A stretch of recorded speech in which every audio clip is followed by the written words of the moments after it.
ஒருத்தன் பிராமண கடப்பாறை தூக்கிட்டு வர்றேன்னு சொல்றான், அவனுக்கு அப்புறம் வச்சுக்கிறோம். நீ கடப்பாறை தூக்குடி, நாங்க முருகனோட வேலை தூக்கிட்டு வர்றோம். நீ என்ன யாரும் சொல்ற பிராமண கடப்பாறையை தூக்குறியா? தூக்கு, நாங்க முருகனுடைய வேலை தூக்கிட்டு வர்றோம், வச்சு பாத்துக்கோ யார் யாருன்னு பார்த்து. இவன் வேற நாம் தமிழன் கத்திட்டு போயிட்டு இருக்கான். டே லூசு பசங்களா, வீட்டுக்கு போங்கடா முதல்ல. உங்களுக்கு ஏற்கனவே உங்க தலைவனுக்கே டெபாசிட் கிடைக்கிறது இல்ல, வைக்கிறண்டி உனக்கு தேர்தலில் வச்சுக்கிறோம் வா. எங்களுக்கு 200 ஓட்டு 20 ஓட்டு இதெல்லாம் 2 ஓட்டு கூட எங்களுக்கு தேவையில்லை தம்பி. எங்களுக்கு 2 கண்டு போனாலும் போல, உனக்கு ஒத்த கண்டு போனாலும் சந்தோஷம் தான் எங்களுக்கு. உனக்கு பிராமண தோழன்லாம் கிடையாதுடா, அவன் தோல் மேல உட்கார்ந்து இருக்கிறவன்டா, தூக்கிட்டு வா அவனை, தூக்கிட்டு வா. குலத்தொழில் வேற பண்றேன்னு சொல்லியே அவனையும் தூக்கிட்டு அப்படியே பணமரத்துல ஏறு. உனக்கு குலத்தொழில் தானே முடியாது இல்ல உன்னால, அப்புறம் என்னத்துக்கு வெட்டி பேச்சு? உனக்கு 60 வயசுல உனக்கு தேவையா? உனக்கு உனக்கு 60 வயசு டை அடிச்சு ஊரை ஏமாத்திட்டு இருக்கிற உனக்கு தேவை? 60 வயசுல பணமரம் ஏற முடியுமா? ரிட்டையர் ஆகிற வயசுல நீ வந்து எல்லாம் குலத்தொழில் போ குலத்தொழில் போன்னு இருக்கிற. ஏன் நீ போய? உனக்கு பென்ஷன் கிடையாது. குலத்தொழிலுக்கு போனேன்னா 60 வயசுல எனக்கு பணமரம் ஏற முடியல, முட்டி எல்லாம் வலிக்குதுன்னு சொன்னா பென்ஷன் தர மாட்டான். நீ என்ன சொன்ன? கல்லூரிக்கு போதுனா கல்லு குடிச்சிட்டு போறேன்னு சொன்னவன் தானே நீ. கல்லு குடிச்சு கல்லூரிக்கு போன என்ன லட்சணத்தை படிச்சிருப்ப நீ? பெருமையா பேசுற, நாங்கள கல்லு குடிச்சிட்டு தான் கல்லூரிக்கு போ, அதுல பெருமையாடா உனக்கு? தருதலை எல்லாம் தலைவனாக முடியாது. ஓரமா உட்கார்ந்து புலம்பு ஒப்பாரி வை. 2015-16 வரைக்கும் எச்ராஜா கூட்டம் பெரியார திட்டாத வரைக்கும் நம்ம யார் பெரியார பத்தி கவலைப்பட்டது இல்ல. அவர் பாட்டு ஓரமா சிலையா அங்க உட்கார வச்சிருப்பாங்க, பார்த்து நம்ம பாட்டு போயிட்டே இருப்போம், பெருசு வீட்டுல இருக்குன்ட்டு. ஒரு யோக்கியம் பெரியார் விமர்சிச்சா நாங்க கவலைப்படணும். ஒன்ன மாதிரி அயோக்கிய பயணம் பெரியார் விமர்சிச்சா நாங்க ஏன் கவலைப்படணும்? உன் யோகியதை பாருன்னு சொல்லிட்டு நாங்க போயிட்டே இருப்போம். திருப்பரங்குன்றம் முருகன் கோயிலுக்கு எங்க தீபம் ஏத்துனாங்க? கோயில்ல தானே ஏத்துனாங்க, சுடுகாட்டுல போய் ஏத்துனாங்க. நீ என்ன சொல்ற? தர்கால போய் ஏத்தணுங்கிற. இல்ல எச்ராஜா என்னைக்காவது முருகன் கோயில் கும்பிட்டுருக்கானா? எச்ராஜா என்னைக்காவது அளவு குத்திருக்கானா? என்னைக்காவது மொட்டை அடிச்சு காவடி தூக்கிருக்கானா? இவனுக்கு முருகனுக்கு என்ன சம்பந்தம்? தினம் மலையேறேன் இருக்கிறானே. உண்மையான முருக பக்தர்கள் பிஜேபி காரனை கண்டா வெளுத்து வரட்டணும். இந்துக்களின் கோவிலை இந்துக்களுக்கே கூடுன்னு கேட்கிறான். அர்ஜுன் சம்பத் கேட்கிறாரு, எச்ராஜா கேட்கிறாப்ல, அண்ணாமலை கேட்கிறாப்ல, ஜக்கி வாசுதேவ் அந்த ஃப்ராடு வேற, இவங்க எல்லாம் கேட்கிறானுங்க. நம்மளும் கேட்ப இந்துக்களின் கோவிலை பண்டாரங்களுக்கு கூட, பூசாரி கூடுன்னு ஒத்துக்குவாடா நீ? அவ இவ்வளவு தெளிவா இருக்கிறான். இவனுக்கு கூலி வேலை பார்க்கறது நம்மால் போறான்பா. இந்த எச்ராஜா பின்னாடி, அண்ணாமலை பின்னாடி, தமிழிசை பின்னாடி, இவங்களுக்கு பின்னாடி கொடி தூக்கிட்டு போறான். ஜெய் ஸ்ரீராம் ஜெய் ஸ்ரீராம். போங்கடா அயோத்திக்கு, உங்களுக்கு என்னடா இங்க வேலை? பாபர் மசூதி இருந்த இடத்துலதான் ராமன் பிறந்தாருன்னு சொல்லி ஒரு பொய்ய சொல்லி நடுராத்திரியில உள்ள செவுரெட்டி கூச்சி திருட மாதிரி உள்ள போய் ராமன் சிலையை வச்சு அதுதான் ராமர் பிறந்த இடம்னு சொல்லி அதுக்காக ஆளை திரட்டி ஊர் முழுக்க முஸ்லீம்களை கொலை செய்து ரத யாத்திரை நடத்தி அந்த 500 ஆண்டு கால பாபர் மசூதியை இடித்து இன்னைக்கு நீ கோயில் கட்டக்கூடிய இந்த அராஜகம் நியாயம்னு நீ நினைக்கிறனால், காஞ்சியில் இருக்கக்கூடிய சங்கர மடத்தை அப்புறப்படுத்தி விட்டு எங்கள் மூதாதை ராவணனுக்கு கோட்டம் எழுப்புறது எங்களுக்கு நியாயம்டா, நாங்க செய்வோம்டா, நாங்க செய்வோம். எல்லாரும் கேட்கலாம், என்னப்பா திடீர்னு காஞ்சிபுரத்துல ராவண கோட்டத்தை கட்டணும்னு கேக்குறீங்களே, இது என்ன புது கோரிக்கையாக இருக்கிறது? இப்ப இந்த கோரிக்கைக்கு என்ன தேவைன்னு கேட்கலாம். ராமன் பிறந்திருக்கிறான், ராமன் பிறந்த இடம் அயோத்தியில் தான் இருக்குது என்று சொன்னால், ராமன் பிறந்த நாட்டிலே ராவணனும் பிறந்திருக்க வேண்டும் அல்லவா? ஆகவே ராவணன் பிறந்த இடத்தை கண்டுபிடிக்க வேண்டிய தேவை இருக்கிறது. அந்த ராவணன் பிறந்த இடம் காஞ்சிபுரத்தில் சங்கர மடத்திற்கு கீழே ராவணனுக்கான அந்த பிறந்த இடம் இருக்கிறது. ஆகவே அந்த இடத்தில் தான் எங்களுக்கு கோட்டத்தை எழுப்பணும்னு கேட்கிறோம். இதுல என்ன தப்பு? இதுல என்ன தப்பு? வட இந்தியாவில் இருக்கக்கூடிய இந்துக்களுக்கு மனசு புண்படுதுன்னு சொல்லி பாபர் மசூதியை இடித்து ராமனுக்கு கோயில் எழுப்புனீங்களே, அது சரி, அது நியாயமானது என்றால், தமிழர்களினுடைய திராவிட மக்களினுடைய அரசனாக இருக்கக்கூடிய ராவணனுக்கு நாங்கள் கோட்டம் எழுப்புவதில் என்ன தவறு இருக்க முடியும்? அதற்காகத்தான் இன்றைக்கு விளக்க கூட்டத்தை வச்சிருக்கோம். தோழர் கேட்டாங்க, அது ஏன் தோழர் ஜனவரி 22ஆம் தேதி ராவண கோட்டத்திற்காக கூட்டத்தை வைத்திருக்குன்னு கேட்டாங்க. இந்த ஜனவரி 22 தான் நீங்க ராமன் கோவிலை திறந்தீங்க அயோத்தியாவில், அதை நாங்க மறக்க கூடாது இல்ல? அதனாலதான் நாங்க கேட்கிறோம், ராமனுக்கு கோயில் அங்க கட்டினா ராவணனுக்கு கோட்டத்தை கட்டுறதுக்கு எங்களுக்கு இடம் வேணும். அது எங்க இடம் இருக்குதுன்னா, காஞ்சிபுரத்தில் கூட சங்கர மடத்தை இடிச்சிங்கன்னா கீழே ராமனை பிறந்த இடம் இருக்கும், அதை கண்டுபிடிச்சு கோட்டை எழுப்பணும்னு கேட்கிறோம். என்ன தப்பு? ஆவுனா இந்துக்களுக்கு மனசு புண்படுதுன்னு சொல்ற. ராவணன் ஒரு சைவ நம்பிக்கை கொண்ட பக்தன் அப்படின்னு சொல்ற நீ. அப்படின்னா ஒரு கடவுள் பக்தனுக்கு கோட்டம் எழுப்புவதில் என்ன தப்பு? உண்மையா சொல்ல போனா சங்கராச்சாரி ஒழுங்கு மரியாதையா இடத்தை காலி பண்ணிட்டு அந்த இடத்தை ராவணனுக்கான கோட்டத்துக்கு கொடுக்கணும். ஏன்னா காஞ்சி சங்கர மடம் அது ஒரு தெலுங்கு மடம். 150 வருஷத்துக்கு முன்னாடி தான் சங்கர மடம் காஞ்சிபுரத்துக்கு வந்தது. அதுக்கு முன்னாடி எங்க இருந்ததுன்னா அதோட பிரான்ச்சு கும்பகோணத்தில் இருந்தது. அதனோட ஹெட் ஆபீஸ் ஆந்திராவில் இருந்தது. இப்ப காஞ்சிபுரத்திற்கும் சங்கர மடத்துக்கும் சங்கராச்சாரியாருக்கும் எந்த சம்பந்தமும் கிடையாது. அந்த இடத்துல ராவணனுக்கான சிம்பல், ராவனுக்கான நினைவு இடம் அங்கதான் இருந்தது. நாங்க சொல்றோம், எப்படிப்பா நம்புறதுன்னு கேட்க, நாங்க சொன்னா நீ நம்பித்தான் ஆகணும். ஏன் நீ சொன்னா சுப்ரீம் கோர்ட் நம்புன்னு நினைக்கிறேன்ல, அப்ப நாங்க சொன்ன நம்பு நம்பு. இல்லைன்னா நாங்க வேணாம், ஐயா எங்களுக்கு வேல் கொடுத்துருக்காரு, வேலை வச்சு நம்புறோம், அங்க சங்கர மடத்தை நவுத்திட்டு அங்க அடியில பார்க்கலாம், அங்க ராவணம் பிறந்த இடம் இருக்கும், கண்டிப்பா இருக்கணும்ல. ராவணன் ஒருத்தரை உருவகம் பண்ணி அவருக்கு 10 தலை இருந்தது, கலைகளின் தலைவனாக இருந்தான், வீணையை மிக சிறப்பாக வாசிப்பான், சைவ நம்பிக்கை கொண்ட பக்தன் என்றெல்லாம், சிவபக்தன் என்றெல்லாம் எழுதி வைக்கிறார்கள். இவ்வளவும் பண்ணிட்டு அவர் அடுத்தவர் மண்டாட்டியை காப்பாத்தி தூக்கிட்டு வந்தாரு அப்படின்னு ஒரு கதையை வச்சா யார் அசிங்கப்படுத்துறது?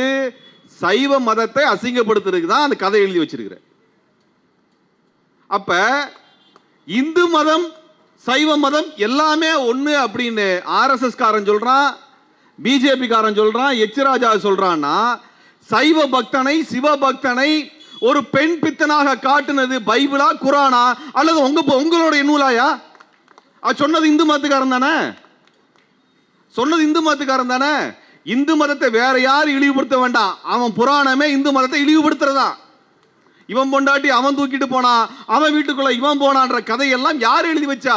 வேறு மதத்துக்காரனா எழுதி வச்சான், ஓ மதத்துக்காரனா எழுதி வச்சான், ஓ மதத்துக்காரனா எழுதி வச்சான். இந்திரனுக்கு உடம்பு முழுக்க இவன் வேற நாம் தமிழன் கத்திட்டு போயிட்டு இருக்கான். டே லூசு பசங்களா, வீட்டுக்கு போங்கடா முதல்ல, உங்களுக்கு ஏற்கனவே உங்க தலைவனுக்கே டெபாசிட் கிடைக்கிறது இல்லை. என்ன அதாவது நம்மளுக்கு என்ன பிரச்சனைனா, ஊர் முழுக்க வனாந்தரமாக வானரப்படைகளாக சுத்திட்டு இருக்குது. எந்த வானரப்படைக்கு எப்ப கூண்டு கட்டணுமோ அப்ப சீக்கிரம் கட்டிடுவோம். 2 குரங்கு கூட்டம் இருக்கு. ஒன்னு காவி கொடையை தூக்கிக்கிட்டு பிஜேபியோட குரங்கு கூட்டம், இன்னொன்னு ஐயா சொன்னார் இல்லையா, சீ மான், அந்த மானோட குரங்கு கூட்டம். 2 குரங்கு கூட்டம் இருக்குது. நம்ம குமரன் அழகா ஒரு பேர் வச்சாரு, தாப்பத்திகா தோழர் குமரன், பிள்ளைக்கா பையன். அதுக்கு என்ன விளக்குன்னு எனக்கு தெரியல. இந்த 2 கூட்டமும் தமிழ்நாட்டுக்குள்ள தேவையில்லாத பிரச்சனையை உருவாக்கிட்டு இருக்குது. இந்த 2 பேருக்கு என்ன பிரச்சனை நம்மளுக்கு கேட்கிறோம். ஒருத்தன் என்ன சொல்றான், திருப்பரங்குன்றத்தில் தீபத்தை தர்கா கிட்ட தான் ஏத்தணுங்கிறான். ஏன் பிள்ளையார் கோயில் ஏத்தணும் என்ன பிரச்சனைன்னு கேட்கிறோம். நம்ம முருகனுக்கு தீபம் பிள்ளையார் கோயிலில் ஏத்துறாங்க, 100 வருஷமா ஏத்திட்டு இருக்காங்க, இந்த வருஷம் ஏத்திட்டாங்க. பிள்ளையார் கோயிலில் தீபம் ஏத்துறதுக்கு முருகனுக்கு தகுதி கிடையாதா? நான் கேட்கிறேன். முருகனுக்கு தீபம் ஏத்துறதுக்கு பிள்ளையார் கோயில் சரியான இடம் கிடையாதா, அல்லது பிள்ளையார் கோயில தீபம் ஏத்துறதுக்கு முருகனுக்கு தகுதி கிடையாதா? அது ஏன் முஸ்லீம் கோயில் கிட்ட போய் தீபம் ஏத்தணும் சொல்ற நீ? அது ஏன் அப்படி சொல்ற? உனக்கு முருகனை இவன் இழிவா பார்க்கிறான். முருகனுக்கு பிள்ளையார் கோயில தீபம் ஏத்தக்கூடாது, அதற்கான தகுதி முருகனுக்கு கிடையாது. ஏனென்றால் முருகன் தமிழர் கடவுள். தமிழர் கடவுளுக்கு எதுக்கா பிள்ளையார் கோயிலில் போய் தீபம் ஏத்துற என்றுதான் பிஜேபி சொல்லுகிறது. அதைத்தான் நீதிபதி சொல்லியிருக்கிறார். அதான் நீதிபதி சொல்றார். நம்மளுக்கு புரியணும். நம்மளுக்கு என்ன தெரியவா தெரியும்னா, முருகன் கோயிலுக்கு, திருப்பரங்குன்றம் முருகன் கோயிலுக்கு எங்க தீபம் ஏத்துனாங்க? திருப்பரங்குன்றத்தில் இருக்கக்கூடிய பிள்ளையார் கோயில ஏத்துனாங்க. எவ்வளவு காலமா ஏத்திட்டு இருக்கிறாங்க? 100 வருஷமா ஏத்திட்டு இருக்கிறாங்க. இந்த வருஷம் தீபம் ஏத்துனாங்களா? ஏத்துனாங்க. எங்க ஏத்துனாங்க? அதே பிள்ளையார் கோயில்ல ஏத்துனாங்க. அப்படிங்கும் போது பிஜேபி காரனுக்கு என்ன பிரச்சனை? நீதிபதிக்கு என்ன சிக்கல்? என்ன பிரச்சனை? கோயில்ல தானே ஏத்துனாங்க, சுடுகாட்டில் போய் ஏத்துனாங்க, கோயில்ல தானே ஏத்துனாங்க. நீ என்ன சொல்ற? தர்கால போய் ஏத்தணுங்கிற. தர்காங்கிறது என்னது? இஸ்லாமிய மத தலைவருடைய நினைவிடம். அங்க எதுக்கு ஏத்து சொல்ற? என்ன சொல்றான்? முருகனுக்கு தீபத்தை அங்க புதைக்கக்கூடிய இடுகாட்டுல போய் ஏத்துங்கிறான். புரியலையா? இல்லையா? அவன் முருகனை அசிங்கப்படுத்துறான் பிஜேபி காரன். அவனுக்கு பக்தியாவது ஒன்னாவது. ஏங்க நான் கேட்கிறேன், குஜராத்தில் முருகனுக்கு கோயில் இருக்குதா? குஜராத்தில் முருகனுக்கு கோயில் இருக்குதா? உத்தரப்பிரதேசத்தில் முருகனுக்கு கோயில் இருக்குதா? மத்திய பிரதேசத்தில் முருகனுக்கு கோயில் இருக்குதா? இல்ல எச்ராஜா என்னைக்காவது முருகன் கோயில் கும்பிட்டுருக்கானா? எச்ராஜா என்னைக்காவது அழகு குத்திருக்கானா? என்னைக்காவது மொட்டை அடிச்சு காவடி தூக்கியிருக்கானா? இவனுக்கும் முருகனுக்கு என்ன சம்பந்தம்? இவனுக்கும் முருகனுக்கு என்ன சம்பந்தம்? தினம் மலையேறேன் இருக்கிறானே. நம்ம ஒரு விஷயம் தெளிவா புரிஞ்சுக்கணும். தமிழ்நாட்டுக்குள்ள கலவரம் மூட்டுக்கு இந்த கும்பல் வந்திருக்குது. இவங்களுக்கு பக்தி விளக்கணம் எல்லாம் கிடையாது. தமிழ்நாட்டுக்குள்ள கலவரம் கொண்டு வரணும், முருகனை அசிங்கப்படுத்தணும். உண்மையான முருக பக்தர்கள் பிஜேபி காரனை கண்டா வெளுத்து வரட்டணும். அதான் பண்ணணும். உனக்கு என்னடா பிரச்சனை கேட்கணும். உன் கட்சி தலைவர் எவனாவது என்னைக்கா முருகன் கோயில் வந்து கும்பிட்டுருக்கானா? அழகு குத்திருக்கானா? காவடி தூக்கியிருக்கானா? அல்லது நடந்து போயிருக்கானா பழனி மலைக்கு? கிடையாது. அப்ப தமிழ்நாட்டுக்குள்ள தேவையில்லாம கலவரம் கொண்டு 2 மாசமா பார்க்கிறோம். நீதிபதி வர்றாராம், மலை மேல ஏறாராம், அவர் செக் பண்றாராம். ஏடா முருகன் கனவுல வந்து சொன்னாங்களாடா இவங்களுக்கு பிஜேபி காரனுக்கு? இல்ல தமிழ்நாட்டில் எப்படி முருகனை கும்பிடணும்னு பிஜேபி காரன் கத்து கொடுத்துருக்கானா? சொல்லுங்க. மோடி தான் கத்து கொடுத்தாரா? இல்ல எச்ராஜா தான் கத்து கொடுத்தாரா? நம்மளுக்கு எப்படி சாமி கும்பிடணும் யார் கத்து கொடுத்தா? நம்மளுக்கு வரலாறுல இருக்குது. காலம் காலமாக இந்த இறைவனை, இந்த கடவுளை, இந்த தெய்வத்தை எப்படி வணங்க வேண்டும் என்ற வழிமுறை நமக்கு இருக்குது. எப்படி கும்பிடணும் அப்படின்னு திருமுருகாற்று படையில சொல்றாங்க. முருகனை எப்படி வணங்க வேண்டும் என்று திருமுருகாற்று படையில் சொல்லப்படுகிறது. எந்த சமஸ்கிருத மந்திரத்திலும் சொல்லவில்லை. திருமுருகாற்று படையில் எப்படி சொல்றாங்கன்னா, இந்த சாமி வந்து ஆடுறாங்க இல்லையா, அதுக்கு வெறியாட்டம்னு பேரு. நம்மளுடைய இலக்கியங்கள்ல வெறியாட்டம் சொல்றாங்க. அந்த முருகனுக்கான வெறியாட்டத்தை பெண்கள் தான் ஆட வேண்டும். பெண்களுக்கு தான் முன்னுரிமை. அப்படி பெண்கள் வெறியாட்டம் ஆடுகின்ற அந்த சமயத்தில் முருகனுக்கு மலரை வைத்து அழகு செய்து, அதுக்கப்புறம் என்ன சொல்றாங்கிறது ரொம்ப முக்கியம். முருகனுக்கு ஆட்டை பலியிட்டு அதோட ரத்தத்தில் சோற்றை பிசைந்து முருகனுக்கு அதை படையிலிட்டு வெறியாட்டத்தை பெண்கள் நடத்த வேண்டும் என்று திருமுருகாற்றுப்படை சொல்லுது. திருமுருகாற்றுப்படை சொல்லுது. அப்ப முருகன் யாருன்னா நான்வெஜ் சாப்பிட்றதா முருகன். முருகன் வெஜிடேரியன் கிடையாது, முருகன் சைவம் கிடையாது. முருகனுக்கு ஆடை கோழியை பலியிட்டு அதன் குருதியிலே அதன் ரத்தத்தில் சோற்றை பிசைந்து வைத்துத்தான் வணங்க வேண்டும் என்று நம்முடைய இலக்கியங்கள் சொல்லுகின்றன. நம்முடைய இலக்கியம் சொல்லுது. அப்ப முருகனை வணங்குறதுக்கான முறை என்னன்னால், ஆடு கோழி பலியிட்டு தான் முருகனை வணங்க வேண்டும். முருகனுக்கு அசைவம் தான் படையிலிடப்படுகின்ற உணவே ஒழிய சக்கரை பொங்கல் கிடையாது. சக்கரை பொங்கலை சாப்பிட்டு முருகன் எப்படி தினம் பழனி மலை ஏறுவாரு? எப்படி திருப்பரங்குன்ற மலை ஏறி இறங்கிட்டு இருப்பாரு? தினம் சக்கரை பொங்கலா வச்சு வச்சு முருகனுக்கு சுகர் தான் வந்துருச்சு. முருகனுக்கு சுகர் வந்துருச்சு. முருகனுக்கு டயபெட்டிக் பார்க்கணும். இப்படியே விட்டாலும் முருகனுக்கு கால் எடுக்க வேண்டி வரும். அப்படின்னா முருகன் எப்படி மலை ஏறுவாரு? முருகனுடைய வீட்டுக்காரம்மா யாரு? வள்ளி. வள்ளி யாரு? குரத்தி. குரத்தி என்ன விவசாயம் பண்ணி சக்கரை பொங்கலா வைக்கும்? வேட்டையாடி கரியனா உணவா படைக்கும். சுட்டு சாப்பிடும், கபாபு சாப்பிடும். உண்மையா சொல்ல போனா ஆம்பூர் பிரியாணி வைக்கணும், இல்லைன்னா திண்டுக்கல் தலப்பாக்கட்டி பிரியாணி வைக்கணும் முருகனுக்கு. அந்த படையில வச்சா முருகன் தெம்பா நின்று தமிழ்நாட்டை காப்பாற்றுவார். அதை விட்டுட்டு இவனுக்கு சக்கரை பொங்கல் வைக்கிறேன், வெண்பொங்கல் வைக்கிறேன், வாழைப்பழம் வைக்கிறேன், தேங்காய் உடைக்கிறேன்ட்டு. தமிழ்நாட்டில் தமிழ் கடவுளை எப்படி வணங்க வேண்டும் என்கின்ற முறையை கூட மறக்கக்கூடிய வகையில பாரதிய ஜனதா கட்சி செயல்படுகிறது. அதை நினைவுபடுத்துகின்ற விதமாகத்தான் ஐயா திருவடிக்குடிலை சேர்ந்த ஐயா நம்மளுக்கு வேலை கொடுத்திருக்கிறார். என்ன வேலை? எதற்காக வேலை கொடுத்திருக்கிறார்? சங்கர மடத்தை அப்புறப்படுத்துவதற்காக வேலை சங்காத்து செய்யறதுக்காக கொடுத்திருக்கிறார். யாரோட வேலை கொடுத்திருக்கார்? குறிஞ்சி நில கடவுள் என்று சொல்லுகின்ற குறிஞ்சி நிலத்தினுடைய தலைவன் தோழர் முருகனுடைய வேலை கொடுத்திருக்கிறார். எங்களுக்கு முருகன் தோழன் தாயா. முருகன் எங்களுக்கு தோழன். அந்த முருகனுடைய வேலை எங்களுக்கு கொடுத்திருக்கார். திருப்பரங்குன்றத்தில் இருக்கக்கூடிய முருகன் எங்கள் தோழன், பழனியில் இருக்கக்கூடிய முருகன் எங்களுக்கு தோழன். ஏனால் முருகனுக்கு தமிழ் தான் பிடிக்குமே ஒழிய சமஸ்கிருதம் பிடிக்காது. முருகனுக்கு இறைச்சி தான் பிடிக்குமே ஒழிய சர்க்கரை பொங்கல் பிடிக்காது. ஆக நம்மளுக்கு என்ன தேவை என்றால் நம்முடைய மரபுன்னு ஒன்று இருக்குது, அந்த மரபை மீட்டெடுக்க வேண்டிய தேவை இருக்குது. இவன் என்ன சொல்றான், திருப்பரங்குன்றத்தில் எங்க பிரச்சனை ஆரம்பிச்சான், சிக்கந்தர் தர்காவுக்கு இறைச்சியை கொண்டு போய் சாப்பிட்றாங்கன்னு ஆரம்பிச்சான். இப்ப முருகனுக்கே இறைச்சியை படைக்கணும். அப்ப சிக்கந்தர் தர்காவுக்கு கொண்டு போகக்கூடிய இறைச்சினால முருகனுக்கு என்ன பிரச்சனை? என்ன பிரச்சனைனா, முருகன் திருப்பரங்குன்ற கோயிலை விட்டுட்டு சக்கரை பொங்கல் எவ்வளவு நாள் திங்கிறதுன்னு சொல்லி அவர் சிக்கந்தர் தர்காவுக்கு போயிடுவார். இவங்க கொடுக்கக்கூடிய சக்கரை பொங்கல் எவ்வளவு நாள் தான் திங்கிறது, தேங்காய் எவ்வளவு தான் சாப்பிடுறது, நான் சிக்கந்தர் தர்காவுக்கே வந்துடுறேன்னு முருகன் மேலே ஏறி போயிட்டா இவங்களுக்கு என்ன பண்றது, சம்பாதிக்கிறதுக்கு வழி கிடையாது என்றுதான் பிரச்சனை ஆரம்பிச்சிருக்கான்னு நினைக்கிறேன். அப்ப இறைச்சியை சாப்பிடுறது, அசைவ உணவை சாப்பிடுவது எப்படி அசுத்தமானதாக இருக்கும்?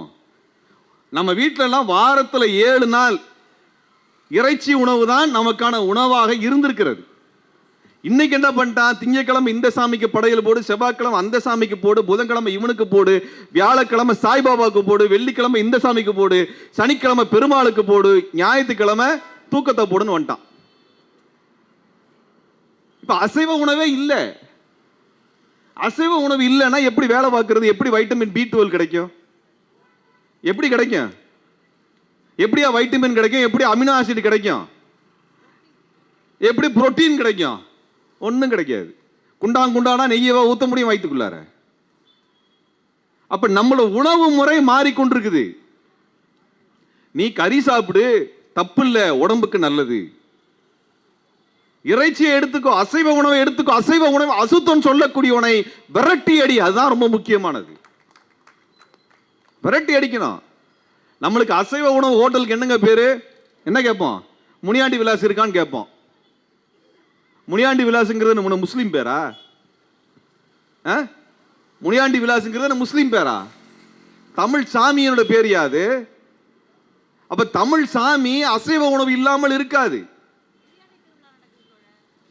கடா வெட்டுறது, பிரியாணி தூள, ஊருக்கே பிரியாணி போடுறது, ஊருக்கே கரிசோறு போடுறது தான் நம்ம வழக்கம். அதையெல்லாம் விட்டு சைவமா மாறி நம்மளுடைய மரபிலிருந்து வெளியே போகாதீங்க. பிஜேபி காரன் என்ன பண்றான்னா எல்லாத்தையும் குஜராத்திக்காரனா மாத்திக்கிட்டு இருக்கிறான். குஜராத்தில் தான் அசைவ உணவு சாப்பிட மாட்டான். நம்மளுக்கு என்ன பிரச்சனை, நல்லா பல்லு இருக்குது, செமிக்கிறதுக்கு குடல் இருக்குது, உழைக்கிறதுக்கு கை இருக்குது, அதுக்காக நம்ம அசைவ உணவு சாப்பிடுறோம். நாம் உலகத்தை படைக்கின்றோம். தோழர் முருகன் சொல்றார். தோழர் முருகனுக்கு திருமுருகாற்று படையில சொல்றாங்க, பழியிட்டு ஆட்டை பழியிட்டு அதுல குருதியில சோத்தை பிசைஞ்சு வையின்னு சொல்றாங்க. ரத்த பொரியல் குடுன்னு கேட்கிறாப்ல முருகன். ரத்த பொரியல் முருகனுக்கு கொண்டு போய் சக்கரை பொங்கலை போட்டு சுகர் பேஷண்டா மாத்தி வச்சு இவனுக்கெல்லாம், இந்த முருகனுக்கு அடுத்து கண்ணாடி போடுங்கடா கண்ணு தெரியலன்னா. ஆக தோழர்களே, நம்மளுக்கான பிரச்சனை என்னன்னா, முருகனை இந்த சைவ கூட்டத்தில், நான் சொல்ற சைவங்கிறது அசைவம் சாப்பிட மாட்டேன், நான் ஆடு மாடை போல வெஜிடேரியன் மட்டும் சாப்பிடுவேன்னு சொல்றான்ல, அவன்கிட்ட இருந்து நம்ம சாமியை காப்பாற்ற வேண்டிய நிலைமையில இருக்கிறோம். நம்மளை முருகன் காப்பாற்றுறவரோ இல்லையோ, முருகனை காப்பாற்ற வேண்டிய பொறுப்பு நம்மளுக்கு வந்துருச்சு. முருகனை காப்பாற்ற வேண்டிய பொறுப்பு நம்மளுக்கு வந்துருச்சு. அது எப்படி ஆரம்பிக்கிறதுனா, முதல்ல ராவண கோட்டத்தில் ஆரம்பிப்போம்.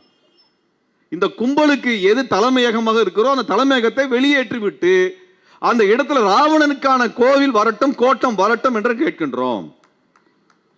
இந்த மண்ணுல பாபர் மசூதி இருந்த இடத்துல தான் ராமன் பிறந்தாருன்னு சொல்லி ஒரு பொய்ய சொல்லி நடுராத்திரியில உள்ள செவுரெட்டி கூச்சி திருட மாதிரி உள்ள போய் ராமன் சிலையை வச்சு அதுதான் ராமர் பிறந்த இடம்னு சொல்லி அதுக்காக ஆளை திரட்டி ஊர் முழுக்க முஸ்லீம்களை கொலை செய்து ரத யாத்திரை நடத்தி அந்த 500 ஆண்டு கால பாபர் மசூதியை இடித்து இன்னைக்கு நீ கோயில் கட்டக்கூடிய இந்த அராஜகம் நியாயம்னு நீ நினைக்கிறனால், காஞ்சியில் இருக்கக்கூடிய சங்கர மடத்தை அப்புறப்படுத்தி விட்டு எங்கள் மூதாதை ராவணனுக்கு கோட்டம் எழுப்புறதும் எங்களுக்கு நியாயம்டா. நாங்க செய்வோம்டா, நாங்க செய்வோம். திருப்பணிக்கு வாங்க நாங்க கேட்கிறோம், எல்லாத்தையும் கூப்பிடுறோம். எல்லாரும் உங்க வீட்டுல இருந்து வேலை எடுத்துட்டு வாங்க. நீ கரசேவை கூப்பிட்ட இல்ல, நீ கரசேவை கூப்பிட்ட இல்ல, பாபர் மசூதி இடிச்சு ராமர் கோயில் கட்டுறதுக்கு எல்லா ஊர்ல இருந்து செங்கல் எடுத்துருவான்னு சொன்னேன் இல்ல, நான் கருங்கல் எடுத்துருவான்னு சொல்றோம். வச்சு கட்டுவோம். நீ பண்றதெல்லாம் சரினா பண்றதுக்கு எங்களுக்கு தெரியாதுன்னு நினைக்கிறியா? எங்களுக்கு தெரியாதுன்னு நினைக்கிறியா? தமிழ்நாடு இருக்கக்கூடிய எல்லா கோவிலும், தமிழன் கட்டிய எல்லா கோவில்லையும் ஐயருங்களுக்கு ஐயங்காரங்களுக்கு எப்படி இடம் வந்துச்சு? எப்படி வந்துச்சு? பூஜை பண்றதுக்கான உரிமை எங்க வந்துச்சு? பண்டாரத்துக்கான உரிமை அது, பூசாரிகளுக்கான உரிமை அது. பூசாரிகளையும் பண்டாரங்களையும் கோயிலை விட்டு வெளியே அனுப்புனாங்க. கோயிலை விட்டு வெளியே அனுப்புனாங்க. பண்டாரங்கிறது யாரு? இந்த கோவிலில் பூஜை செய்ய உரிமை படைத்தவர்கள் பண்டாரங்கள். ஐயாவை பார்த்தோம் இல்லையா? அவர் பூணூல் போட்டிருக்காரா? இல்லையே. அவர் கடவுளை வணங்கக்கூடியவர், இறை நம்பிக்கை கொண்டவர், பூஜை செய்யக்கூடிய உரிமை படைத்தவர், பூசாரி வேலை செய்வதற்கான அனைத்து தகுதியும் படைத்த அவர் பூணூல் போடுறது இல்லை. பூணூல் போட்டவன் தமிழனுக்கான எந்த இறைபணியும் செய்வதற்கு தகுதி கிடையாதவன், தகுதி கிடையாதவன். ஆக அன்பானவர்களே, நம்மளுடைய மரம், நம்ம கோயிலுக்குள்ள பூந்து நம்ம கோயிலில் இருக்கக்கூடிய கடவுளையும் அந்த கடவுளுடைய சொத்தையும் கொள்ளையடித்து வைத்திருப்பவர்கள் தான் இந்த பார்ப்பனர்கள். அதனால தான் வெளியேற்றணும்னு சொல்றோம்.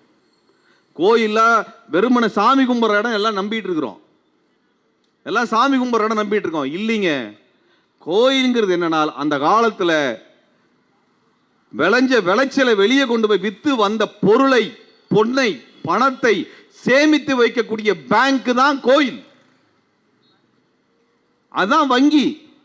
கோயில் அத்தனை நகை இருக்குதுன்னா அது அர்த்தம் என்ன? அந்த நகைகள், அந்த செல்வங்கள் என்பது அன்றைக்கு வங்கிகளை போல கோவிலிலே பாதுகாக்கப்பட்டு வைக்கப்பட்டது.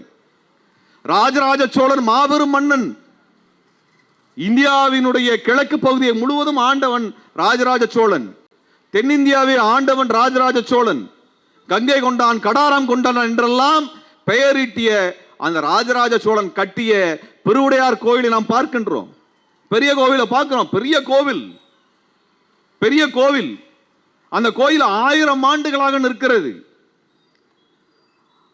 அந்த ராஜராஜன் என்கின்ற அந்த பேரரசன் கட்டின கோவில் 1000 வருஷமா நிக்குதுனால் அந்த பேரரசனுக்கான அரண்மனை அதே அளவுக்கு 1000 ஆண்டுகளாக இருந்திருக்கணும் அல்லவா? ராஜராஜனுக்கான அரண்மனை எங்க? ஏன் இல்ல? ஏன் இல்ல? ஏனென்றால் கோவில் தான் சொத்துக்களை சேகரித்து வைக்கக்கூடிய வங்கிகளாக அரசர் காலத்தில் இருந்தது. ஆனால் என்ன தப்பு நடந்ததுன்னா, அப்படிப்பட்ட வங்கிகளினுடைய அந்த கோவில்களுடைய சாவி யாரிடம் கொடுக்கப்பட்டது என்றால் பார்ப்பனல் கையில் கொடுக்கப்பட்டது. உழைத்து கொடுப்பதுதான் நம்முடைய வேலை, ஆனால் வைத்து வாழ்வது அவனுடைய கடமை, அவனுடைய தர்மம் என்று சொல்லி கோயிலை முழுவதும் கொள்ளையடித்த கூட்டம் தான் இந்த பார்ப்பன கூட்டம். இதான் பார்ப்பன கூட்டம். அவ கோயிலை யார் ஆக்கிரமித்தார்கள், பண்டாரங்களை யார் வெளியேற்றினார்கள், பூசாரிகளை யார் விரட்டி அடித்தார்கள் என்று நீங்கள் கேட்க வேண்டும். கோயிலுக்குள் இருக்கக்கூடிய சொத்துக்கள் யார் அனுபவிக்கிறார்கள்? கோயிலுக்கான சொத்தை யார் அனுபவிக்கிறார்? அதான் நம்ம கேட்கிறோம். அவன் என்ன சொல்றான்? இந்துக்களின் கோவிலை இந்துக்களுக்கே கூடுன்னு கேட்கிறான். அர்ஜுன் சம்பத் கேட்கிறாரு, எச் ராஜா கேட்கிறாப்புல, அண்ணாமலை கேட்கிறாப்புல, ஜக்கி வாசுதேவ் அந்த ஃப்ராடு வேற, இவங்க எல்லாம் கேட்கிறானுங்க இந்துக்களின் கோவிலை இந்துக்களுக்கே கொடுன்னு. நம்மளும் கேட்ப இந்துக்களின் கோவிலை பண்டாரங்களுக்கு கொடு, பூசாரி கொடுன்னு. ஒத்துக்குவியாடா? நீ ஒத்துக்குவியா? பண்டாரத்துக்கு கொடுனா ஒத்துக்குவியா?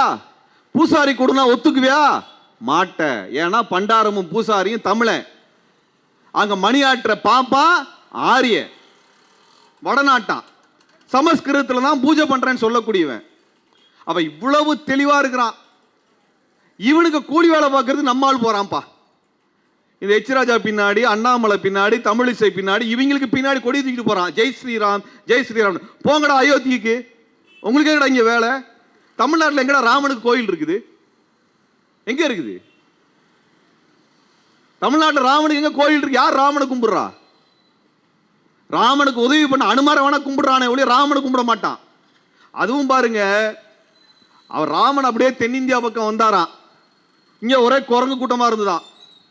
அந்த குரங்கு கூட்டம் இவருக்கு பாலம் கட்டுச்சாமா, தப்பிச்சாமா, குதிச்சுதாமா, நெருப்பு வச்சுதான், எல்லா வேலையும் செஞ்சுதாமா, நெஞ்ச பொழந்து காட்டுச்சாமா. என்ன சொல்றான்? தமிழ்நாட்டு தென்னாட்டு பகுதி என்பது குரங்குகள் வாழுகின்ற பகுதி என்று தமிழர்களை இழிவுபடுத்தியதுதான் ராமாயணத்தோட வேலை. வேற என்ன? அவங்கெல்லாம் அழகா இருப்பாங்களாமா, சுந்தரமூர்த்திகளாக இருப்பார்கள் அவர்கள். சுந்தரர்கள் அழகு அழகு தெய்வங்களா இருப்பார். யாரு? ராமர். அதையெல்லாம் பேசுவாங்க. தமிழை எப்படா இருப்பானா? குரங்கு மாதிரி இருப்பான், அனுமார் மாதிரி இருப்பான்றான். ஏன் தமிழ்நாடு இருக்கவன, தென்னிந்தியாவில் இருக்கிறவனெல்லாம் மனுஷனை பார்க்க முடியாதா?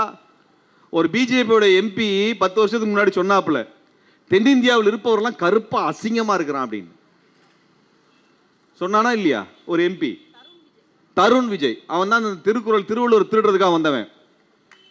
வட இந்தியாவிலேருந்து கிளம்பி வந்து திருவள்ளுவர் திருடிட்டு போலான்னு வந்தான். 2 கழுத்துலேயே மிதிச்சு உட்கார வச்சோங்க, போடா வெளியன்னு.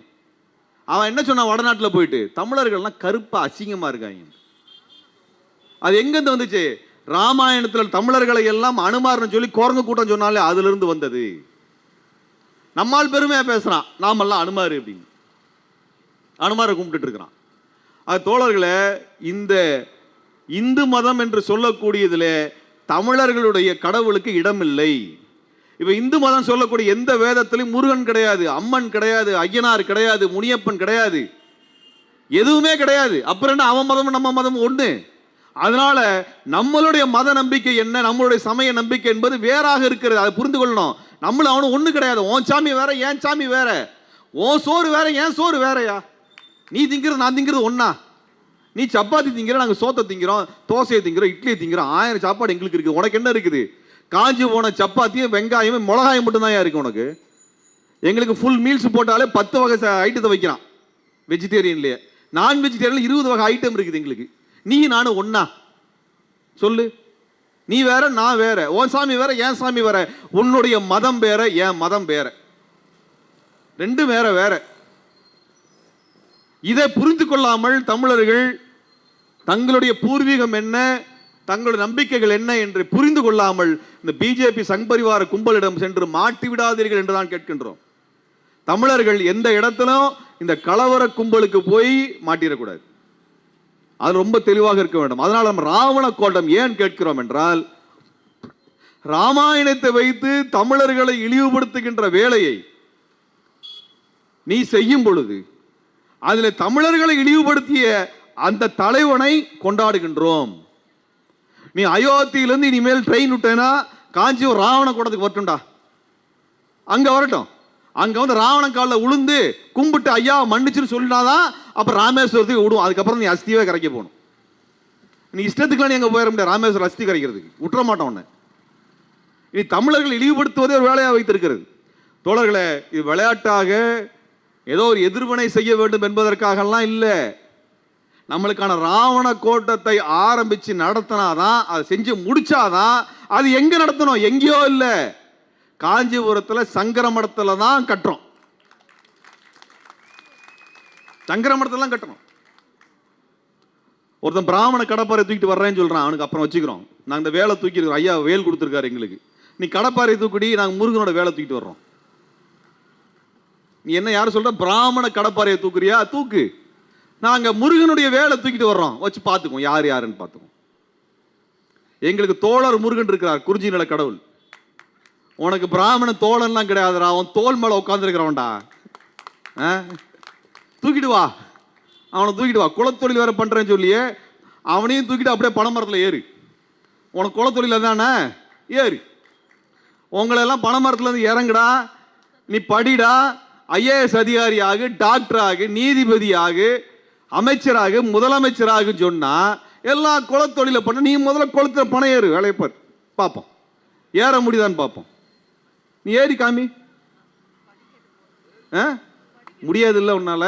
அப்புறம் என்னத்துக்கு வெட்டி பேச்சு? உனக்கு 60 வயசுல உனக்கு தேவையா? உனக்கு இது உனக்கு 60 வயசு டை அடிச்சு ஊரை ஏமாத்திட்டு இருக்கிற உனக்கு தேவை? 60 வயசுல பணமரம் ஏற முடியுமா? ரிட்டையர் ஆகிற வயசுல நீ வந்து எல்லாம் குலத்தொழில் போ, குலத்தொழில் போன்னு இருக்கிற. ஏன் நீ போய, நீ போய, உனக்கு பார்ப்போம். உனக்கு பென்ஷன் கிடையாது. குலத்தொழிலுக்கு போனேன்னா 60 வயசுல எனக்கு பணமரம் ஏற முடியல, முட்டியெல்லாம் வலிக்குதுன்னு சொன்னா பென்ஷன் தர மாட்டான், பென்ஷன் தான் தரமாட்டான். நீயா தான் ஏறி பொழைக்கணும். அதையெல்லாம் விட்டு, அதாவது உடல் உழைப்பிலிருந்து பார்ப்பனர்கள் தான் வெளியேறிய சமூகம். நல்லா புரிஞ்சுக்கோங்க. உடல் உழைப்பிலிருந்து வெளியேறிய ஒற்றை சமூகம், ஒற்றை சாதி பார்ப்பனர்கள் மட்டும்தான். தமிழர்கள் உடல் உழைப்பை சார்ந்துதான் வாழ வேண்டும் என்று விதியை விதித்து நம்மளுடைய உழைப்பில் வாழ்ந்தவன் அவன். பெரியார் என்ன சொன்னாரு? கல்வி கற்று உடல் உழைப்பிலிருந்து விடுதலை பெறுங்கள் என்று சொன்னார். இவன் என்ன சொல்றான்? மறுபடியும் உடல் உழைப்பை காமிக்கிறான். போய் ஏறு, 60 வயசுல பணமரம் ஏறு. யார் வேண்டான்னு சொன்னா? ஏறி அங்கிருந்து போடு பார்ப்போம். நீ என்ன சொன்ன? கல்லூரிக்கு போதுனா கல்லு குடிச்சிட்டு போறேன்னு சொன்னவன் தானே நீ. கல்லு குடிச்சு கல்லூரிக்கு போன என்ன லட்சணத்தில் படிச்சிருப்ப நீ? பெருமையா பேசுறேன், நாங்களாம் கல்லு குடிச்சிட்டு தான் கல்லூரிக்கு போ, அதுல பெருமையாடா உனக்கு? எதெல்லாம் சீரழிவோ அதையெல்லாம் இளைஞர்களுக்கு சொல்லக்கூடிய ஒருத்தனை எப்படி தலைவனா வைக்கிறது? தருதலையெல்லாம் தலைவனாக முடியாது. ஓரமா உட்காந்து புலம்பு ஒப்பாரி வைக்கிறண்டி உனக்கு தேர்தலில் வச்சுக்கிறோம் வா. எங்களுக்கு 200 ஓட்டு 20 ஓட்டு இதெல்லாம் 2 ஓட்டு கூட எங்களுக்கு தேவையில்லை தம்பி. எங்களுக்கு 2 கண்டு போனாலும் போகல, உனக்கு ஒத்த கண்டு போனாலும் சந்தோஷம் தான் எங்களுக்கு. எங்களுக்கு அதில் எந்த பிரச்சனையும் கிடையாது. ஏன்னா உன்ன மாதிரி தருதலையெல்லாம் தமிழ்நாட்டுக்கு ஒரு எடுத்துக்காட்டாக உதாரணமாக தலைவனாக வர்றதுக்குலாம் ஒரு காலத்திலும் எங்கள் வாழ்நாளில் நாங்கள் அனுமதிக்க மாட்டோம், எங்கள் வாழ்க்கையில் அனுமதிக்க மாட்டோம். குலத்தொழில பண்டுன்னு சொல்லக்கூடிய ஒருத்தனை நாங்கள் ஒரு காலத்திலும் அனுமதிக்க மாட்டோம். ஆக தோழர்களே, நம்மளுக்கு நிறைய கடமைகள் இருக்கிறது, கடமைகளை நிறைவேற்றுவோம். நாளைக்கு தந்தை பெரியார் குறித்தான அவரே தலைவர், பெரியாரே பெரியார் என்று சொல்லக்கூடிய வகையில் ஒரு எழுச்சிகரமான மாநாட்டை தந்தை பெரியார் திராவிட கழகம் நடத்துகிறது. பெருந்திரளாக திரண்டு வரணும். பெரியாரை பொறுத்த வரைக்கும் என்னன்னா, பெரியாரை பாராட்டுவதால் பெரியார் வளர்ந்ததில்லை, பெரியாரை விமர்சிப்பதன் மூலமாகத்தான் பெரியார் வளர்கின்றார். 2015-16 வரைக்கும் எச்ராஜா கூட்டம் பெரியாரை திட்டாத வரைக்கும் நம்ம யார் பெரியாரை பற்றி கவலைப்பட்டதில்லை. அவர் பாட்டுக்கு ஓரமாக சிலையா அங்கே உட்கார வச்சிருப்பாங்க, பார்த்துட்டு நம்ம பாட்டு போயிட்டே இருப்போம், பெருசு வீட்டில் இருக்குன்ட்டு. இவங்க என்னைக்கு பெரியாரை திட்ட ஆரம்பிச்சாங்களோ அதுக்கப்புறம் தான் பெரியாரை பற்றி நிறைய வாசிப்பு வந்தது, நிறைய பேர் பேச வந்தாங்க. இன்னைக்கு இளைஞர்கள் பெரியாரை பேசுவதற்கு காரணம் ஒரு வகையில் நம்ம பிஜேபிக்கு நன்றி சொல்ல வேண்டும். அந்த வகையில் தான் சீமானுக்கு நன்றி சொல்றோம். நீ நிறைய பெரியாரை பற்றி பேசு, அப்பொழுதுதான் பெரியாரினுடைய 65-70 ஆண்டு கால உழைப்பை சிந்தனையை நாங்கள் மக்களிடத்தில் கொண்டு போய் சேர்க்க வேண்டும். ஏனென்றால் ஒரு யோக்கியம் பெரியார் விமர்சித்ததான் நாங்கள் கவலைப்படணும். ஒன்ன மாதிரி அயோக்கிய பயணம்லாம் பெரியார் விமர்சிச்சா நாங்கள் ஏன் கவலைப்படணும்? உன் யோகியதை பாருன்னு சொல்லிட்டு நாங்கள் போயிட்டே இருப்போம். நாங்கள் அன்பானவர்களே, ராவண கோட்டத்தை நாம் அமைக்க வேண்டிய தேவை ஏன் இருக்கிறது என்றால், நம்முடைய வரலாற்றின் மீது அவர்கள் சேறு எறிந்திருக்கிறார்கள், நம் வரலாற்றை களங்கப்படுத்தி இருக்கிறார்கள், நமது முன்னோர்களை இழிவு செய்திருக்கிறார்கள். ஆக அந்த முன்னோருக்கு செய்த அந்த இழிவை போக்கின்ற வகையில் ராமனெல்லாம் உனக்கு தலைவன் என்றால் ராவணன் எங்களுக்கு தலைவன், ராமனுக்கு கோயில் இருக்கும் என்றால் ராவணனுக்கும் கோயில் இருக்கும். அந்த கோவில் காஞ்சிபுரத்து சங்கர மடத்தை அகற்றிவிட்டு அந்த இடத்துல ராவணனுக்கு பேர் எழுச்சியோடு கோட்டம் நிச்சயமாக நாங்கள் அமைப்போம் என்று சொல்லி வாய்ப்புக்கு நன்றி கூறி விடைபெறுகிறேன். நன்றி, வணக்கம்.